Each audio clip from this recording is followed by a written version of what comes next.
बहन तू चिंता मत कर, मैं तुझे कुछ होने नहीं दूंगा। मुझे पता है तेरा ऑपरेशन होना है, और हाँ मैंने पैसों का इंतजाम भी कर लिया है। 3 महीने से मैंने सैलरी नहीं ली है, मेरी सैलरी सर के पास जमा हो रही है।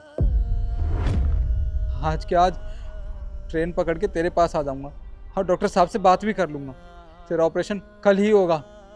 तू मेरी इकलौती बहन है, प्यारी बहन है। मेरे रहते हुए तुझे कुछ हो गया तो मैं खुद को माफ़ नहीं कर पाऊंगा। तू चिंता मत कर, कुछ भी नहीं होगा तुझे। हाँ तू अपना ख्याल रखना। हाँ मैं सुबह तक पहुंच जाऊंगा, ठीक है? हे भगवान, मेरी बहन को कुछ हो ना जाए। बाकी पैसों का इंतज़ाम तो हो ही चुका है। मैं जल्द से जल्द अपनी बहन के पास पहुंच जाऊं, उसके बाद उसका ऑपरेशन करवा दूंगा। शिखा, मैंने सबकी सैलरी दे दी, बस गार्ड की सैलरी देना भूल गया। और तुझे पता है इसकी 3 महीने की सैलरी रह रही है। बोल रहा था इकट्ठी लूँगा, और इसने मुझे बोला भी था कि मुझे पैसे दे देना। हाँ, तू एक काम करियो, तू ये गिफ्ट पकड़, और ये 40,000 रुपये है। ये 40,000 रुपये और ये गिफ्ट गार्ड को दे दियो, और बोलना इसकी सैलरी है। पर सर इतने सारे पैसे देने की क्या जरूरत है? आप बाद में कभी दे देना। 40,000 रुपये बहुत ज्यादा होते हैं। नहीं, उसकी बहन का ऑपरेशन है, और उसने मुझे कहा था कि मुझे सारे पैसे चाहिए, तो तुम सारे पैसे और ये गिफ्ट दे देना। और रही मीटिंग की, तो मीटिंग में अपने आप हैंडल कर लूँगा, तुम ऑफिस देख लेना। Okay sir.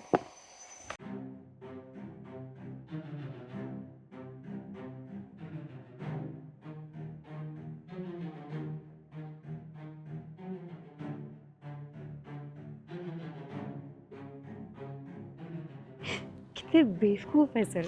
उनको लगा कि सच में मैं इतने सारे पैसे उसको दे दूंगी, लेकिन सर आप ये नहीं जानते कि आपकी मैनेजर बहुत चालाक है। इतने सारे पैसे क्यों दूँ? वैसे भी मामूली सा गार्ड तो है वो, इतने पैसे करके क्या करेगा? एक काम करती हूँ ना, मौका अच्छा है, मैं रख लेती हूँ।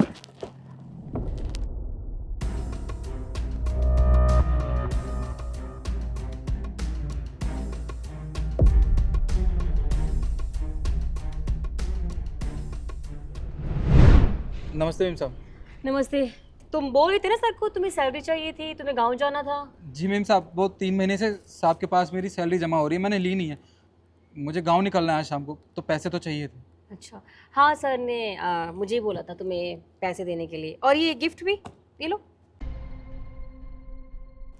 ये तुम्हारी 3 महीने की सैलरी। मेम साहब, ये तो 3 महीने की सैलरी लग नहीं रही है, ये तो बहुत कम पैसे हैं।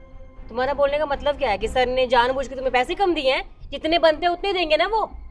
नहीं मेम साहब, कैसी बात कर रही हैं आप? ये तो मुझे लगता है कि ये तो 10-12 हज़ार रुपये हैं, पर मेरी 3 महीने की सैलरी तो 35,000 रुपये हुई ना। देखिए मेम साहब, मुझे मेरे पूरे पैसे दे दीजिए। मेरी बहन का ऑपरेशन हो रहा है, उसमें 30,000 रुपये लग जाएंगे। मेरे पास पैसे भी नहीं है। अरे ये तो शिखा है ना, हमारे ऑफिस की एम्प्लॉय।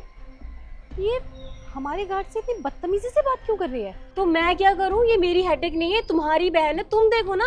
हमें क्या बोल रहे हो? और वैसे भी सर ने जितना करने को बोला वो मैंने तुम्हें पैसे दे दिए हैं। तुम्हें जो बात करनी है बाद में सर से कर लेना, मुझे उसे क्या। काम करती हूँ, वीडियो बना लेती हूँ। सर को पता होना चाहिए कि हमारा स्टाफ बाहर किससे कैसे बात करता है। मैडम देखिए, ऐसा मत कहिए। सर ने मुझसे खुद कहा था कि अगर 3 महीने बाद तुम इकट्ठी तनख्वाह लोगे तो तुम्हें पूरे पैसे मिलेंगे और पैसे कटेंगे भी नहीं। मेम साहब, मैंने छुट्टी भी नहीं ली है 3 महीने से एक भी, और 4 साल से गांव भी नहीं गया हूँ अपनी बहन का ऑपरेशन करवाना। मेम साहब ऐसा मत कीजिए मेरे साथ। देखो मुझसे बहस मत करो तुम। और वैसे भी तुम बोल रही तुम्हारी बहन की तबीयत खराब है। अरे कहीं ऐसा ना हो जाए तुम यहाँ से चले जाओ और बाद में अगर रास्ते में तुम्हारी बहन ही चल बसे, फिर क्या फायदा गाँव जाने का? गाँव जाना छोड़ो, ये पैसे रखो और मजे करो। मैडम ये क्या बोल रही हैं आप? मेरी बहन के बारे में ऐसा बोलने का हक किसने दिया आपको? आप उसके बारे में ऐसा नहीं बोल सकती हैं। वो मेरी बहन है, उसका ऑपरेशन होना है, और आप उसके बारे में अनाप शनाप बोले चली जा रही हैं। आपको किसने हक दिया बोलने का?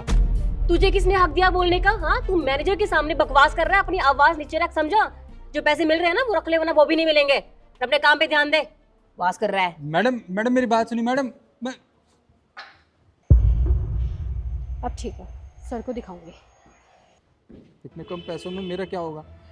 मेरी बहन का तो इलाज भी नहीं हो पाएगा। हे भगवान, मैं क्या करूं? साहब ये लीजिए, ये आपका गिफ्ट और ये अपने पैसे। हमें कोई पैसे नहीं चाहिए, जा रहा हूं मैं यहाँ से काम छोड़ के। निखिल, ये क्या तरीका है? और बात तो बता, बात क्या हुई है? क्या आप हमसे पूछ रहे हैं क्या बात हुई है? साहब 10,000 रुपये में क्या घर खर्च चला लूंगा मैं, बताइए।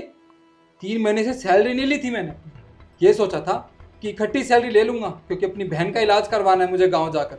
पर यहाँ पे 3 महीने की सैलरी तो मुझे मिली नहीं, बस मिले तो क्या ये 10,000 रुपये। इनमें क्या होगा साहब, ये तो गाँव जाते ही खत्म हो जाएंगे। क्या 10,000 रुपए?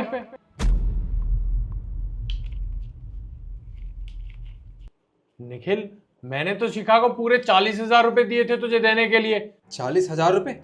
साहब हमें कोई 40,000 रुपये नहीं मिले हैं। शिखा मैडम ने अभी थोड़ी देर पहले हमें पैसे दिए थे, वो भी कितने, 10,000 रुपये। साहब मुझे कोई 40,000 रुपये नहीं मिले हैं, 10,000 रुपये मिले थे मुझे। क्या करूं इन पैसों का? इन पैसों में कुछ भी नहीं होगा। एक काम कीजिए, ये पैसे ना आप रख लीजिए, आपकी कंपनी में काम आएंगे। इतने सारे पैसे मैं संभाल नहीं पाऊंगा, इसलिए मैं छोड़कर जा रहा हूँ यहाँ से। देख निखिल, मैंने शिखा को पूरे 40,000 रुपए दिए थे अपने हाथों से तुझे देने के लिए। अब तू झूठ बोल रहा है, मुझे नहीं पता।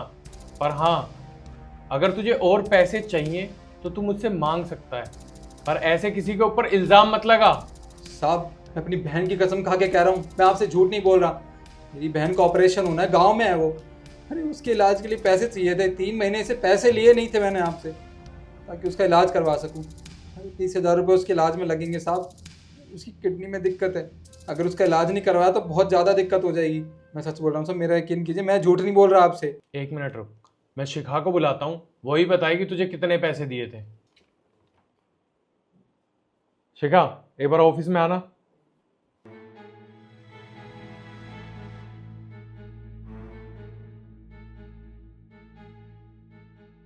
जी सर, आपने बुलाया मुझे? मैंने तुम्हें कितने पैसे दिए थे निखिल को देने के लिए? सर आपने 40,000 कैश और ये गिफ्ट देने के लिए बोला था, मैंने उतने दिए। अब बताओ, मैंने तुम्हें पूरे 40,000 रुपए दिए थे। मैडम झूठ बोल रही हैं आप। आपने कब मुझे 40,000 रुपये दिए? 10,000 रुपये दिए थे। और क्या कहा था मुझसे कि यही तेरी तनख्वाह है? साहब ये झूठ बोल रही है, मेरा यकीन कीजिए साहब, मैं अपनी बहन की झूठी कसम नहीं खाऊंगा। सर झूठ बोल रहा है, ये ऐसा कुछ भी नहीं है। आपने जितने पैसे दिए मैंने पूरे पैसे दिए, आपके सामने मना कर रहा है अभी ये। साहब मेरा यकीन कीजिए साहब, मैं इतने टाइम से आपके यहाँ काम कर रहा हूँ, आज तक ऐसी शिकायत कभी नहीं आई होगी आपके पास। मैं बहुत परेशान हूँ अपनी बहन को लेके। मैं झूठ नहीं बोल रहा, मुझे 10,000 रुपये ही मिले हैं। नहीं सर, ऐसा कुछ भी नहीं है। मैं इस कंपनी की मैनेजर हूँ, मैं क्यों झूठ बोलूंगी सर? इसका बोलने का मतलब क्या है कि पैसे मैंने रख लिए? देखिए सर, मुझे नहीं पता यहाँ पे क्या चल रहा है और क्या हुआ है क्या नहीं हुआ, आपने कितने पैसे दिए कितने नहीं। लेकिन हाँ, मैं ऑफिस के किसी काम से जब बाहर गई थी और जब मैं लौट के आई तो मैंने देखा था कि शिखा हमारे गार्ड से बहुत बदतमीज़ी से बात कर रही थी। इसलिए मैंने वीडियो भी रिकॉर्ड करी थी कि आपको पता चलना चाहिए कि यहाँ पर हमारे एम्प्लॉयज़ किसी दूसरे एम्प्लॉय से किस तरीके से बात करते हैं। शायद आपको कुछ समझ आ जाए। अरे सर कुछ नहीं, मैं तो बस इसे डांट रही थी, वैसे कुछ वीडियो बनाई होगी। शिखा, क्या है ये सब? अरे मैंने तुम्हें 40,000 रुपए दिए थे निखिल को देने के लिए, तुमने सिर्फ 10,000 रुपए दिए। सॉरी सर, मुझे आपने जब पैसे दिए तो मुझे लालच आ गया, इतने सारे पैसे देखकर तो मैंने रख लिए। अच्छा, तुम्हें लालच आ गया?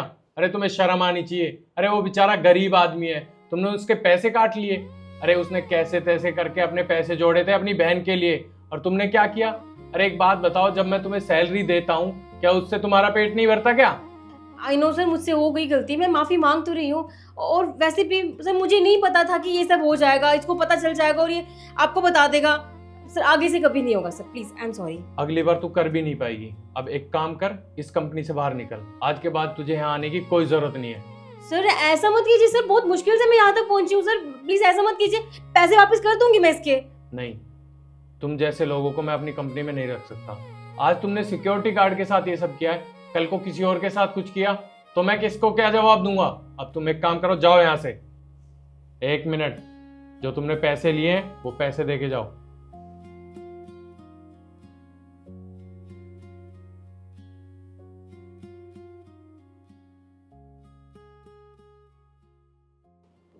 निखिल, ये लो तुम्हारी पूरी सैलरी। साहब आपका बहुत बहुत धन्यवाद, आपने मुझे मेरे पैसे दिलवा दिए। अब मैं इन पैसों से अपनी बहन का इलाज करवा पाऊँगा। धन्यवाद मुझे नहीं, धन्यवाद ईशू को करो, जो इसने वीडियो बना ली और सच्चाई सामने आ गई। अगर ये वीडियो नहीं बनाती तो सच्चाई सामने ही नहीं आ पाती। मैम साहब आपका बहुत बहुत धन्यवाद। कोई बात नहीं, धन्यवाद कहने की कोई ज़रूरत नहीं है। अब तुम फटाफट गाँव जाओ और अपनी बहन का इलाज करो। जी। और हाँ, ये तुम्हारा गिफ्ट। धन्यवाद सर।